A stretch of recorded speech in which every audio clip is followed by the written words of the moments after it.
화둥이 여러분 안녕. 화학 가르쳐주는 남자 화가 정선생입니다.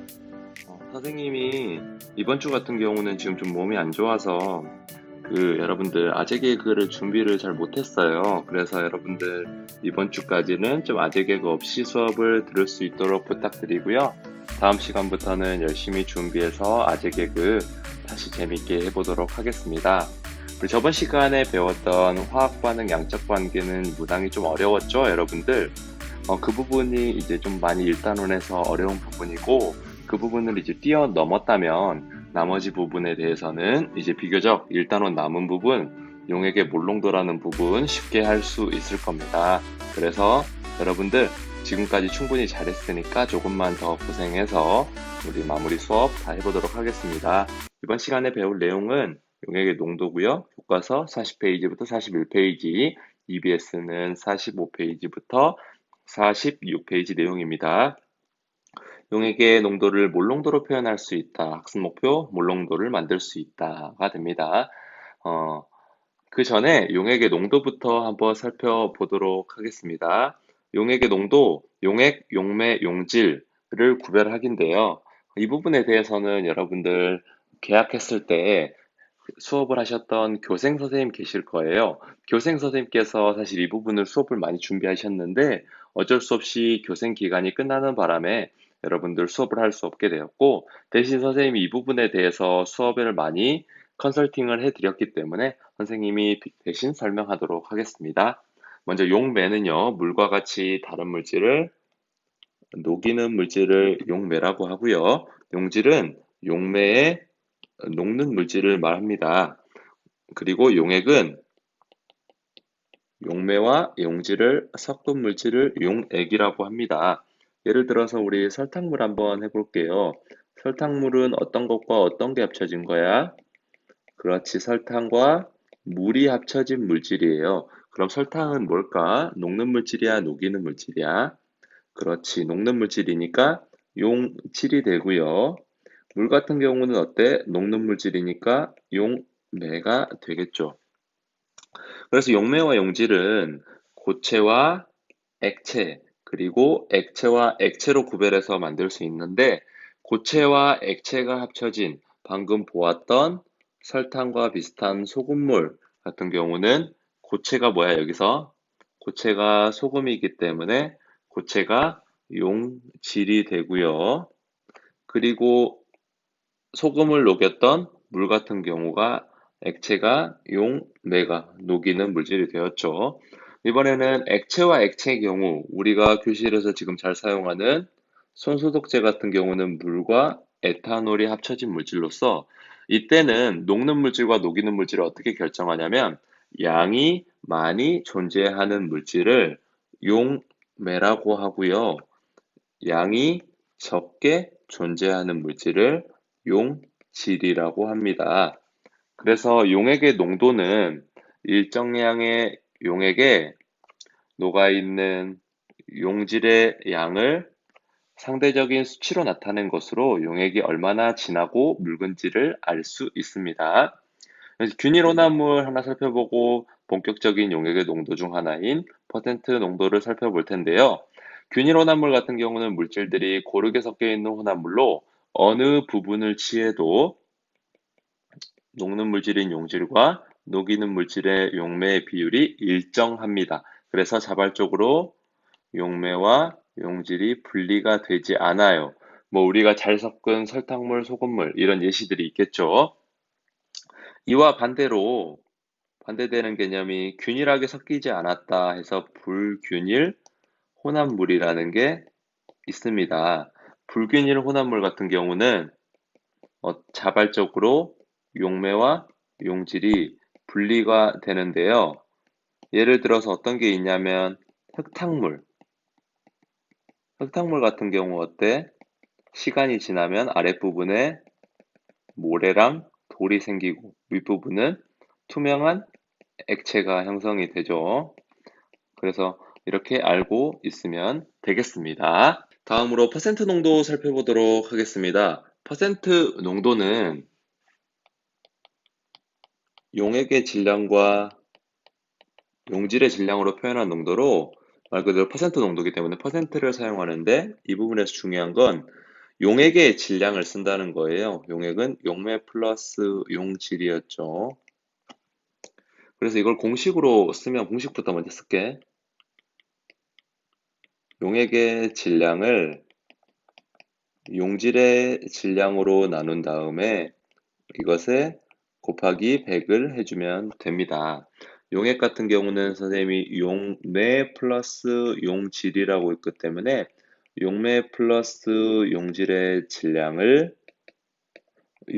질량으로 나눠서 곱하기 100을 해주면 되겠죠. 이때 중요한 부분은 용매 플러스 용질인 용액이라는 것이에요. 별표 중요하니까 두 개 칠게. 그래서 연습 한번 해보도록 하겠습니다. 용액 100g에 녹아있는 용질의 질량을 쉽게 알 수 있는데 어떻게 알 수 있냐면 지금 선생님 보니까 포도당 수용 200g에 녹아있는 물과 포도당의 질량을 구할 때 지금 퍼센트 농도 공식으로 하면 어떻게 돼? 용액 200g을 용질의 질량을 모르니까 x라고 나눌게. 그리고 곱하기 100한 게 15%라고 했지. x는 몇이 될까요? 10이 아니네. x는 30이 되겠죠. 그래서 200g에 녹아있는 포도당은 30g이 되겠습니다. 그럼 반대로 100g일 때는 어떻게 될까요? 100g일 때는 200g일 때의 절반이기 때문에 15g이 되겠죠. 그래서 200g일 때 지금 살펴보면 200g은 물, 용매 170g에 용질 30g이 합쳐져서 용액이 200g이 만들어졌고 200g 안에 용질이 30g이 있기 때문에 퍼센트는 총 15%가 만들어지는 것입니다. 이때 중요한 부분은 퍼센트 농도에서는 온도의 영향을 받지 않아요. 왜냐하면 질량이기 때문이야. 예를 들어서 우리가 목욕탕에 목욕탕 아니군요. 목욕탕 예시 말고 예를 들어서 우리가 살이 찌거나 빠지지 않았을 때 겨울이라고 해서 몸무게가 적게 나가고 여름이라고 해서 몸무게가 많이 나가질 않죠. 그런 것처럼 질량은 온도의 영향을 받지 않아요. 그래서 퍼센트 농도도 온도의 영향을 받지 않아. 근데 영향을 받는 게 뭐가 있냐면 다음 페이지에서 배울 건데 부피는 온도의 영향을 받습니다. 우리가 어떻게 알 수 있어? 예를 들어서 우리가 물을 먹고 페트병을 따뜻한 곳에 놔두면 여러분들 그 따뜻한 부분에 놔두면 페트병이 팽창을 할 거예요. 그리고 차가운 부분에 놔두면 어떠면 페트병이 쪼그라들어. 그래서 그런 것처럼 부피는 온도 영향을 받는데 왜 온도 영향을 받는지는 내년에 화학 2를 배우게 되면 여러분들 그 부분에서 입자수와 부피 관계에 대해서 아주 자세히 설명을 해드리도록 하겠습니다. 그래서 우리 교과서 예시에는 교과서 40페이지에 일상생활 속 사용되는 퍼센트 농도라는 게 있는데 이렇게 페트병이나 우리가 사용되는 물건 뒤에 보면 이렇게 뒤에 퍼센트 농도가 나와 있다. 이렇게 알면 되겠습니다. 그래서 방금 배운 내용을 복습을 한번 해볼게요. 용액 100g에 녹아있는 용질의 질량을 구하는 문제인데 어, 한번 해볼게요. 용질의 질량 먼저 지금 퍼센트가 3개가 15%로 똑같고 하나가 10%예요. 이거 좀 주의하면서 한번 문제 풀어보겠습니다. 용질의 질량을 구하라고 했기 때문에 우리가 이걸 계산을 한번 해봐야겠지. 지금 보니까 용액이 첫 번째 거 같은 경우는 100g인데 용질을 모르니까 x라고 하고 그것을 100을 곱했을 때 그 퍼센트가 15%라고 있기 때문에 x는 용질은 15g이 되고요. 이때 용매의 질량은 어떻게 구할 수 있어? 용매의 질량은 용액의 질량 마이너스 용질의 질량을 해주면 용매의 질량을 구할 수 있겠죠. 그러면 용액 100g에서 용질 15g을 뺀 용매는 85g이 되겠습니다. 그러면 다음은 이번에는 용액의 질량이 2배가 늘었어요. 방금 선생님이 한 것처럼 공식을 한번 넣어가지고 또 한번 해볼게요. 빨간색으로 표시를 해볼게요. 용액 200g 속에 이번에는 미지수 y라고 해볼게. 곱하기 100을 한 게 15%야. 그럼 y는 몇입니까? 여러분 너무 똑똑하다. 30g이 됩니다. 그러면 용매의 질량은 용액 200g에서 30g을 뺀 170g이 되겠죠. 여러분들 50g일 때도 10% 정도가 15%일 때 계산을 하는 게 아니라서 이번엔 좀 다른 꼼수로 써볼게. 100g일 때의 절반이죠. 그럼 나누기 2를 하면 어때? 이것은 용질의 질량 7.5g, 용매의 질량은 42.5, 50g에서 7.5g 빼면 되겠죠. 이번에는 퍼센트 농도가 10%인데 이번엔 용질의 질량을 줬네. 그럼 용매의 질량은 500g 마이너스 50g인 450g이 되겠습니다. 즉 이것을 일반화시키면 퍼센트 농도가 A%이고 질량이 Wg이라고 하면 먼저 용액의 질량이 W고 그리고 우리가 모르니까 퍼센트 농도를 이 용질의 질량을 X라고 해보면 여기에다 곱하기 100을 한 게 A%이기 때문에 용질의 질량 X는 어떻게 돼? X는 100분의 AW g이 되겠죠. 그래서 100분의 AW 이렇게 쓰면 되고요. 용매의 질량은 전체 용액 W 마이너스 100분의 AW 쓰면 되겠습니다. 여러분들 수업 열심히 들은 친구들을 위해서 선생님 시험에서 중요한 부분 하나 체크해 드리도록 하겠습니다. 퍼센트 농도나 몰 농도를 쓸 때 여러분들 단위 쓰지 않으면 서술형 문항에서 부분 점수 받습니다. 이 말은 좀 눈치 빠른 친구들은 이 부분은 서술형으로 나올 수 있겠구나 라는 공통적인 힌트가 될 수 있겠죠. 아랫부분에서 몰롱도 오늘 마지막으로 살펴보고 문항은 쌤이 역시 했던 것처럼 문항은 직접 풀이한 다음에 그 이미지를 올리고 그 부분에 대해서 여러분들이 그 이미지를 보면서 한번 직접 문항을 한번 쌤과 체크를 해보고 그래도 이해가 되지 않는다고 하면 개인별로 줌으로 설명을 해주던지 아니면 그렇게 궁금한 친구들이 많으면 선생님이 다시 영상을 찍어서 올릴 테니까 오늘은 개념까지만 보도록 하겠습니다. 두 번째 몰롱도입니다. 먼저 몰롱도를 사용하는 이유부터 볼 텐데 몰롱도를 사용하는 이유는 화학에서 물질의 양적 관계를 다룰 때 용액에 녹아있는 용질의 질량보다 우리가 주로 입자수를 많이 사용을 해요. 입자수는 몰수가 되겠지. 입자수를 주로 사용하기 때문에 퍼센트 농도를 사용할 때가 불편할 때가 많아요. 예를 들어서 아래 예시 같은 경우 지금 둘 다 보면 수용액은 100g이 있고 10%의 농도를 퍼센트 농도를 갖는다고 하면 둘 다 용질은 얼마씩 있는 거야?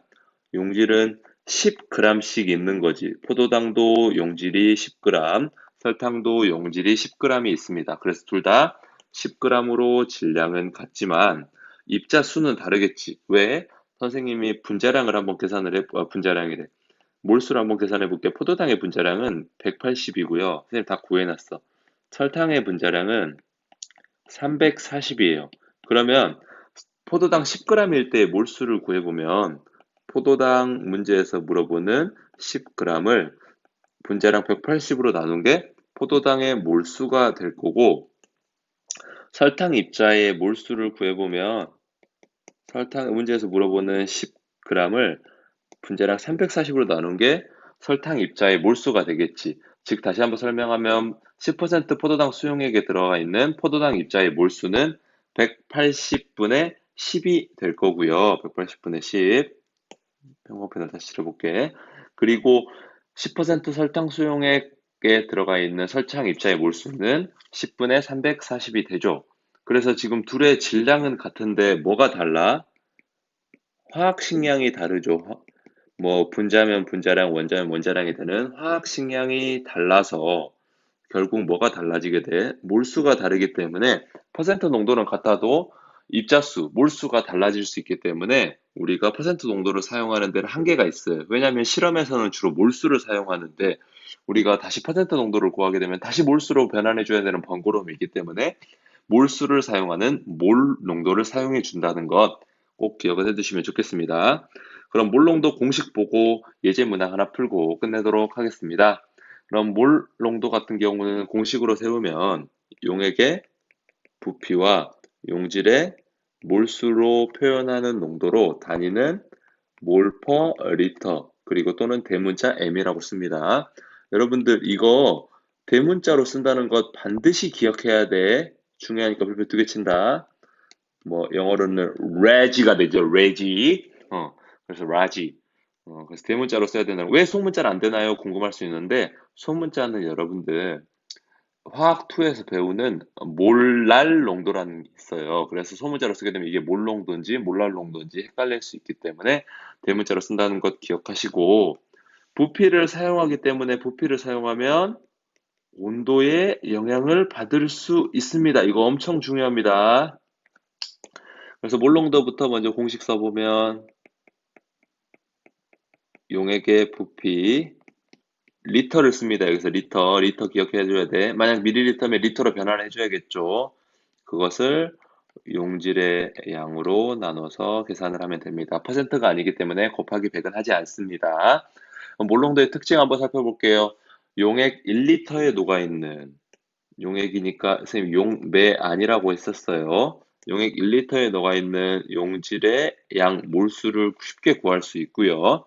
같은 부피의 수용액에 들어있는 용질이 질량이 같아도 용질의 화학 식량이 다를 경우 몰수가 달라질 수 있기 때문에 퍼센트 농도를 쓰지 않습니다. 마지막으로 예제문항 하나 풀어보고 끝내도록 하겠습니다. NaOH 20g에 녹아있는 물에 녹여서 수용액 500ml를 만들었을 때 몰농도를 계산해봐라. 선생님 친절하게 화학식량을 줬네요. 그럼 몰수부터 먼저 계산을 해보자. 몰수는 문제에서 물어보는 20g을 40으로, 그람 상량표 되죠. 40으로 나누면 2분의 1몰이다 또는 0.5몰이다 이렇게 구할 수 있습니다. 500ml니까 근데 지금 몰농도를 쓸 때 용액의 부피는 리터로 고쳐줘야 되기 때문에 이걸 리터로 고치면 얼마야? 선생님이 여러분들 처음이니까 비례식 쓸게요.